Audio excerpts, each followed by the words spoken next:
বাংলাদেশের যে কোনো উন্নয়ন প্রকল্পের খরচ আশেপাশের দেশের তুলনায় অনেক বেশি বলে জানিয়েছেন রেলপথ মন্ত্রণালয়ের উপদেষ্টা ফাউজুল কবির খান। অপব্যয় রেলের বর্তমান দুরবস্থার বড় কারণ বলেও জানান তিনি। সকালে ঢাকা থেকে সরাসরি খুলনা ও বেনাপোলে নতুন 2 জোড়া ট্রেনের উদ্বোধনী অনুষ্ঠানে উপদেষ্টা এসব কথা বলেন। এর ফলে পদ্মা সেতু দিয়ে খুলনা, যশোর, বেনাপোল হয়ে মাত্র 4.25 ঘন্টায় ঢাকার কমলাপুরে যাতায়াত করতে পারবেন যাত্রীরা। খায়রুল ইসলামের রিপোর্ট।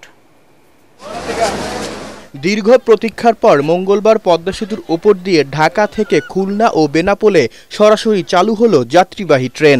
রাজধানীর কমলাপুর রেলওয়ে স্টেশন থেকে খুলনা ঢাকা খুলনা রুটে জাহানাবাদ এক্সপ্রেস এবং বেনাপোল ঢাকা বেনাপোল রুটে রূপসী বাংলা এক্সপ্রেস ট্রেন দুটির উদ্বোধন করেন উপদেষ্টা মোহাম্মদ ফাউজুল কবির খান। রেল কর্তৃপক্ষ বলছেন, পদ্মা সেতু হয়ে ট্রেনে যাতায়াতে খুলনা ঢাকার দূরত্ব 212 কিলোমিটার কমেছে, আর ঢাকা থেকে খুলনা বা বেনাপোলে যাওয়া যাবে মাত্র 4.25 ঘন্টায়, যেখানে আগে খুলনা থেকে ঢাকা যেতে সময় লাগত 9.5 ঘন্টা। নতুন এই মাইল ফলকের জন্য খুশি এসব অঞ্চলের যাত্রীরা।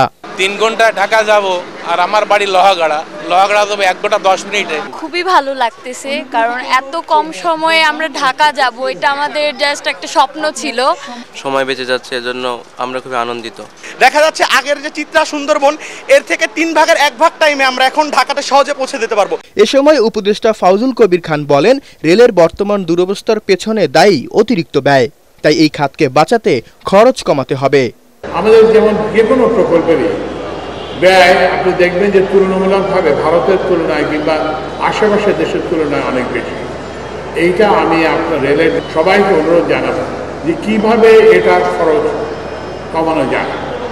এই খরচ যদি কমানো না যায়, এই ব্যয় যদি কমানো না যায়, তাহলে আমাদের যে রেল সেবা দেওয়ার আমাদের প্রত্যাশা, সেটা আমরা পূরণ করতে সক্ষম হব। রেলের আয় দিয়ে এই খাতকে পরিচালনা করা হবে বলেও জানান রেলপথ মন্ত্রণালয়ের উপদেষ্টা। খায়রুল ইসলাম, এটিএন বাংলা, ঢাকা।